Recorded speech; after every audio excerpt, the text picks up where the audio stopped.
Hey everyone, it's Jim and Charles from Mellow amps, and we're almost done the build series. We have a couple of little jobs to do that are easy peasy, and then we'll be in the music room and teeing up our first track.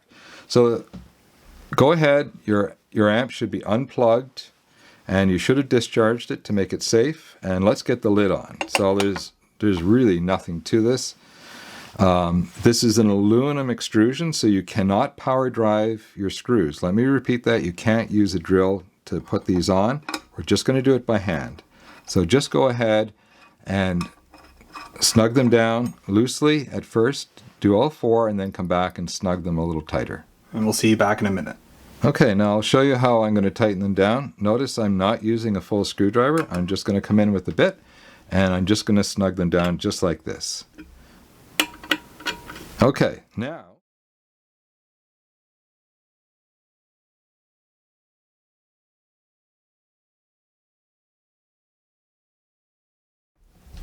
so we've got the amp turned over and we actually have a block with a felt covering on it so it won't tilt over too badly.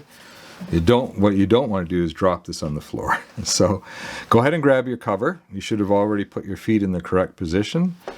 The label that's applied is up or out. You can see it. Notice how it's of course not on the other side.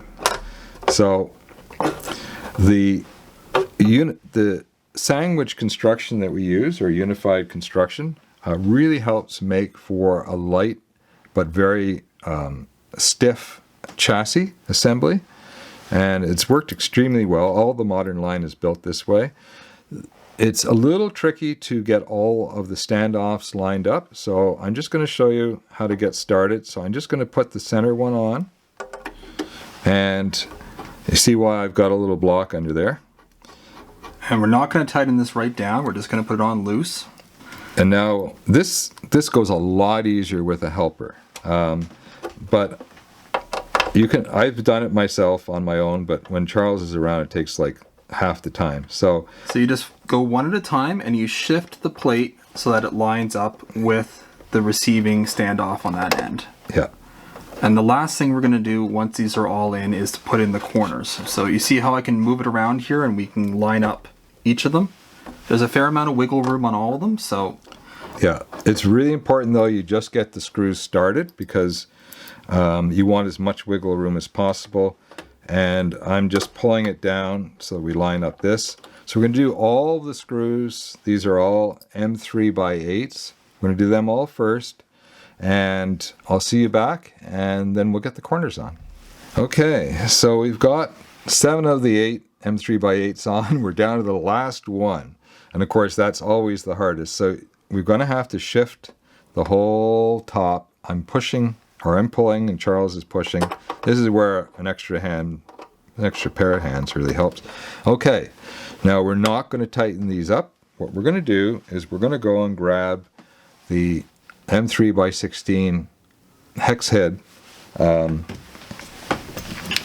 machine screws, and we're going to grab our hex driver just like this. Again, you can't power drive the corners. So let me see if I can get you on camera here. I'm going to line it up so that it's centered, and I'm just going to get it in about, I don't know, halfway, a third of the way, whatever. Halfway is good. And just go around and do the same thing, and then we'll come back and we'll tighten the whole thing up together. Okay, so I've just gently by hand put the corners down, and now I've grabbed a fairly small screwdriver, and this is what I do. I just snug them down. So when you hit 0, just like with the top plate, yeah, it's exactly the same fastener, same corner.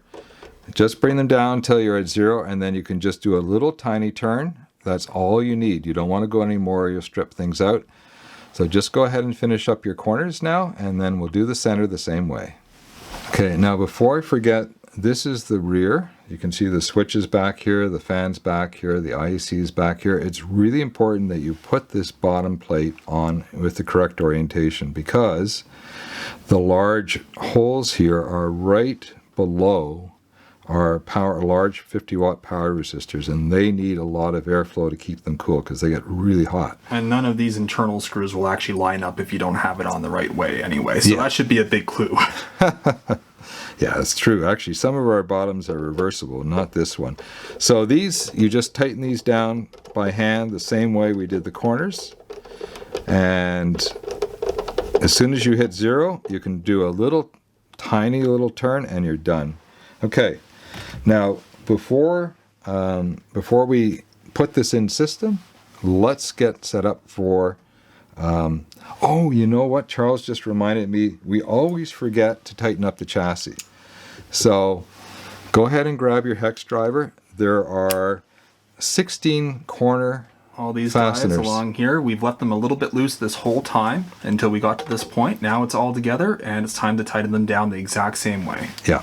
So hop to it and we'll see you back and we'll get this chassis cleaned up. Okay, well, we've got all of the fasteners done.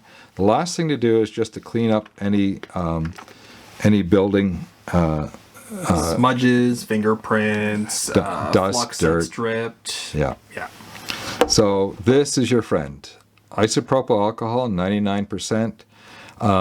You do not want to use rubbing alcohol or anything that has there's a hazel isopropyl. You do not want that. You want 100% or 99.9, whatever it is. If you can only find 60 or 50% and the rest is distilled water, that'll be fine.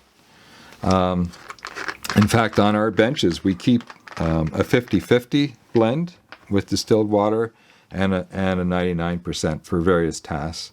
So a microfiber cloth, that's your friend. Nice, clean. You don't want it full of junk, obviously.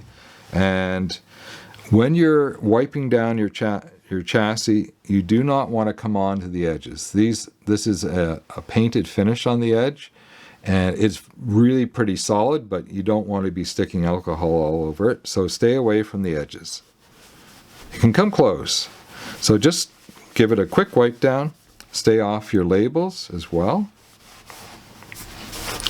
And the wonderful thing about isopropyl is it comes off really quickly and it takes care of smudges and stuff instantly. And then you can come along with the dry part of the cloth and you can just mop up. And yeah, it's just perfect.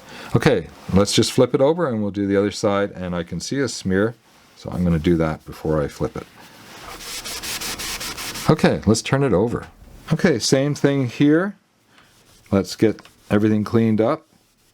We're staying off the edges and we're going to give it a good wipe down.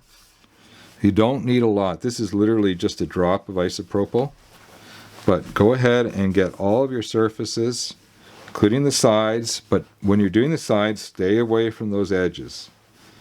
And you can go ahead with the dry part of the cloth and just buff it up a little bit. And if you've missed something, just come back and just go ahead and make a second pass with a clean spot on your cloth, because you're probably just moving around the grease. Sorry for the camera moving around, but everything on the bench is all tied together. Okay, excellent. I think it's time to get into the system now. Let's go have a listen.